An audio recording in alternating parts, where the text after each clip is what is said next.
பார்க்குறதுக்கு எப்பவுமே மத்தவங்களுக்கு சந்தோஷமான ஆளுப்பா இவங்க அப்படின்னு சொல்லக்கூடிய அளவுக்கு வெளி தோற்றத்துக்கு தன்னுடைய கஷ்டங்கள மறைத்துக் கொண்டு வாழக்கூடிய மீன ராசியே. எனக்கெல்லாம் என்னைக்காவது ஒரு நல்ல காலம் பிறக்குமா? எனக்கெல்லாம் அதிர்ஷ்டம் அப்படிங்கிறது என் தலையில எழுதவே இல்லன்லாம் நெறைய நாள் பேசியிருக்கீங்க இல்லையா? அப்படிலாம் கிடையாது.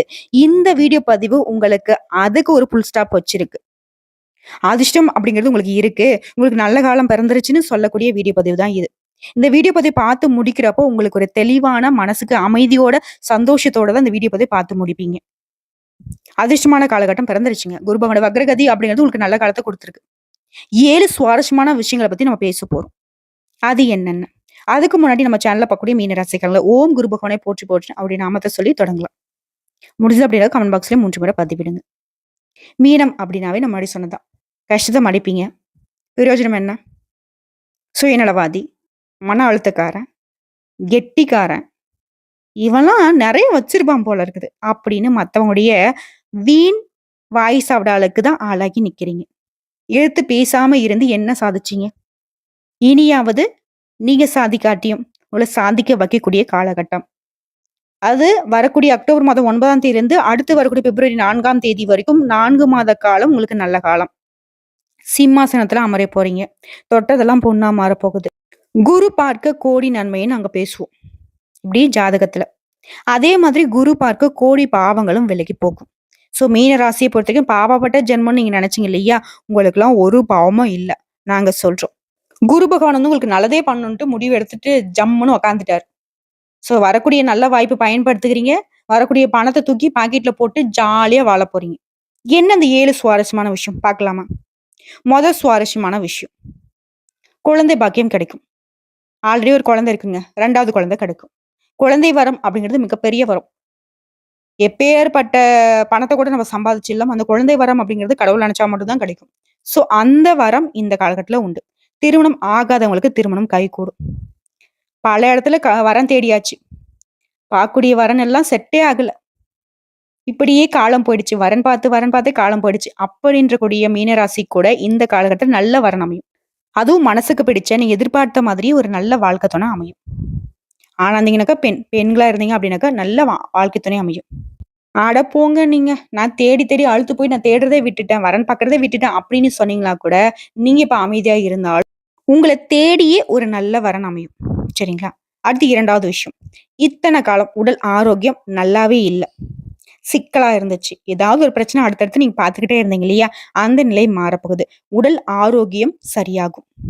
உடல் ஆரோக்கியம் மேம்பட போகுது. அடுத்த வேலையை பொறுத்தவரைக்கும், வேலையில புதிய உற்சாகம் பிறக்கும். இந்த குரு பகவானுடைய வக்ரகதி அப்படிங்கிறது உங்களுக்கு வேலையில அதீத அனுகூலமான பலனை கொடுக்கிறாரு. பதவி உயர்வு கொடுக்கிறாரு. சம்பள உயர்வு கொடுக்கிறாரு. ரொம்பவே உற்சாகமா வேலை பார்க்கக்கூடிய அளவுக்கு மேல் அதிகாரிகிட்ட அன்பும், கூட வேலை செய்யறவங்களால ஆதரவும் உண்டுங்க. அடுத்த குடும்பத்தை பொறுத்த வரைக்கும் அப்பா கூடயும் சரி, அண்ணன் தம்பி உறவுலையும் சரி, இருந்து வந்த சிக்கல்கள் எல்லாமே சரியாக போகுது. இருந்தாலும் குடும்பத்திலயும் சரி, நட்பு வட்டாரத்திலும் சரி, வேலை பார்க்கக்கூடிய இடத்துலயும் சரி, கொஞ்சம் கவனமா மட்டும் யோசிச்சு பேசணும். வார்த்தையை விட்டுடக்கூடாது. நம்ம வாயிலிருந்து ஒரு வார்த்தை வெளியே வருது அப்படின்னாக்கா, அது இனிமையான வார்த்தையா மட்டும் தான் இருக்கணும். இல்ல அவங்க வந்து நம்மள கோவப்படுத்துறாங்க, கொஞ்சம் தப்பானவங்க, அப்படி இப்படின்னு யார்கிட்ட பேசினாலும் சரி, வார்த்தைகள்ல நிதானம் இருக்கணும். யோசிச்சு தான் நீங்க பேசணும். அதாவது நீங்க ஒரு வார்த்தை பேசுறீங்க அப்படின்னாக்கா, அது உங்களுக்கு சாதகமா, உங்களுக்கு ஆப்போசிட்ல இருக்கவங்களுக்கு சாதகமா, உங்களுக்கு பாதகமா, இல்ல அவங்களுக்கு ஏதாவது பாதகமான பலனை கொடுத்துருமா, இப்படி யோசிச்சு தான் பேசணும். சரிங்களா? அடுத்து 3வது விஷயம்.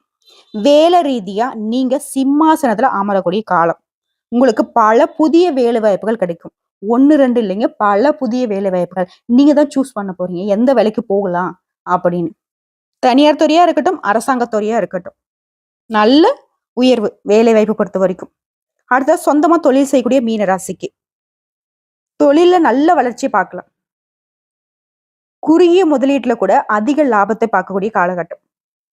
முக்கியமா இந்த காலகட்டத்துல சொத்து வளர்ச்சி கிடைக்கும். பொன் பொருள் சேரும்.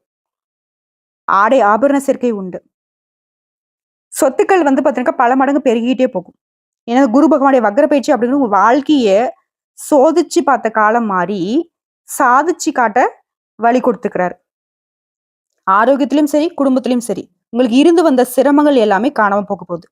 தலைக்கு வந்த விஷயங்கள் எல்லாமே தலை பாகையோட ஓடி போயிடுச்சு. ஏன்னா குரு பகவானுடைய பார்வை உங்களுக்கு அந்த அளவுக்கு சாதகமான அமைப்புல இருக்கு. 5வது விஷயம், உங்களுடைய குழந்தைகள் மற்றும் பெற்றோர்களுடைய உடல் ஆரோக்கியத்துல கவனமா இருங்க. பொருளாதார நிலையில நல்ல மேம்பாடு உண்டு. ஆரோக்கிய ரீதியா முன்னேற்றம் உண்டு. சர்க்கரை வியாதி, இல்ல இதயம் சம்பந்தப்பட்ட பிரச்சனை, வயிறு சம்பந்தப்பட்ட பிரச்சனை, இது எல்லாமே சரியாகக்கூடிய காலகட்டம். அடுத்ததா 5வது ஒரு விஷயம், மிக மோசமான பொருளாதார நிலையில மாட்டிக்கிட்டு முழிச்சிட்டு இருந்தீங்க. கடன் பிரச்சனை கழுத்தை நெரிக்கக்கூடிய அளவுக்கு இருந்துச்சு. குழந்தைகளுடைய வாழ்க்கையிலும் பிரச்சனை. இப்படி பல பிரச்சனைகள்ல மாட்டிக்கிட்டு முழிச்சிட்டு இருந்த மீன ராசி இந்த காலகட்டத்துல அந்த பிரச்சனைகள் எல்லாமே தன்னால சரியாக போகுது. பொருளாதார ரீதியா பல விதங்கள்ல பணவரவு உண்டு. தொழில்ல வெற்றி, வியாபாரத்துல வெற்றி, தனியார் துறை இல்ல அரசாங்கத்துறை எல்லா விதங்கள்லயும் வேலை வாய்ப்பை பொறுத்த வரைக்கும் நீங்க சந்தோஷமா இருக்கக்கூடிய காலகட்டம். அதான் முன்னாடி சொன்ன ரொம்ப உற்சாகமா வேலை பார்க்க போறீங்க. ஏன்னா பணவரவு அந்த அளவுக்கு இருக்க போகுது. பிரச்சனை அப்படிங்கிறதுல இனி கிடையவே கிடையாது. மீனராசியை பொறுத்த வரைக்கும் அடுத்த 4 மாத காலம் பிரச்சனை அப்படின்னாவே அது நீங்க பிரச்சனைன்னு எழுதி வச்சா கூட அது ஓடி போயிடும், அழிஞ்சிரும் அப்படின்னு வச்சுக்கோங்களேன். உங்களுக்கு குழந்தை பாக்கியம் ஏற்பட போகுது. இத்தனை காலம் குழந்தை இல்ல, போகாத கோயில் இல்ல, போகாத ஹாஸ்பிட்டல் இல்ல, பார்க்காத ட்ரீட்மெண்ட் இல்ல, பண்ணாத பரிகாரம் இல்ல, இப்படி எல்லாம் புலம்பிட்டு இருந்தா கூட மீனராசிக்கு இந்த காலகட்டத்துல கட்டாயம் குழந்தை பாக்கியம் உண்டு. ஓகேங்களா? பொருளாதார ரீதியா சரியாக போகுது. குடும்ப வாழ்க்கையும் சீராக போகுது. கணவன் மனைவிக்கிடையே நெருக்கங்கள் அதிகரிக்க போகுது. ஓகேங்களா? உறவுக்காரர்கள் வகையிலும் நல்ல செய்திகளை நீங்க எதிர்பார்க்கலாம். நட்பு வட்டாரத்திலையும் உங்களுக்கு ஆதரவு உண்டு. அடுத்ததான் 6வது ஒரு விஷயம், கடந்த 6-7 வருஷமா ரொம்பவே கடுமையா கஷ்டப்பட்டீங்க. பல விஷயங்கள்ல அசிங்கம், அவமானன்ட்டு ஒரு மாதிரி வாழ்க்கைய முடிச்சுக்கலாம் கூட நினைச்சிருப்பீங்க. மோசமான பொருளாதார நிலை கூட. அதன் காரணமா ரொம்ப ஏழ்மையான நிலைக்கு நீங்க போயிருந்தா கூட இந்த காலகட்டத்துல அது எல்லாமே சரியாகி சொத்துக்களை வாங்கி குவிக்க போறீங்க. சொத்தை வித்துட்டீங்க, பரம்பரை சொத்தே இல்ல, ஒத்த பைசா பாக்கெட்ல இல்ல அப்படின்றவங்களுக்கு கூட திடீர்னு யோகம் வந்து சேரும். அதன் காரணமா பாக்கெட் நிறைஞ்சிச்சு அப்படின்னாக்க நீங்க உங்க வித்த சொத்தையும் சரி, அதற்கு மேற்கொண்டு பல சொத்துக்களை வாங்கி குவிக்க போறீங்க.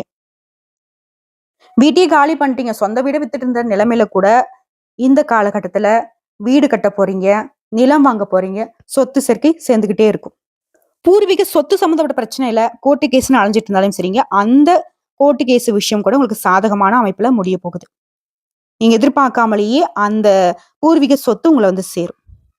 அடுத்த 7வது விஷயம், நிலம் வாங்குறீங்கன்னு நான் முன்னாடி சொன்னேன். அதே மாதிரி வரக்கூடிய செலவுகள் எல்லாமே சுப செலவுகளா மாறும். திருமண செலவுகள் இருக்கும், வீடு கட்டுவீங்க, புதுசா வண்டி வாகனம் வாங்குவீங்க. நீண்ட நாட்களா யாரோ ஒருத்தங்க கடன் கொடுத்திருப்பீங்க, உங்களுடைய பணம் கேட்டு கேட்டு அழுத்து போச்சு, நீங்களே மறந்துட்டீங்க. போடா நாசமா போடா, என் பணத்தை வச்சுட்டு நீ எப்படிதான் நல்லா இருந்திருப்பியோ அப்படி நீங்க விட்ட பணம் கூட வீடு தேடி வந்து வாங்கிட்டு போன அந்த ஆளே உங்க கையில கொடுக்கக்கூடிய அளவுக்கு யோகமான காலகட்டம்.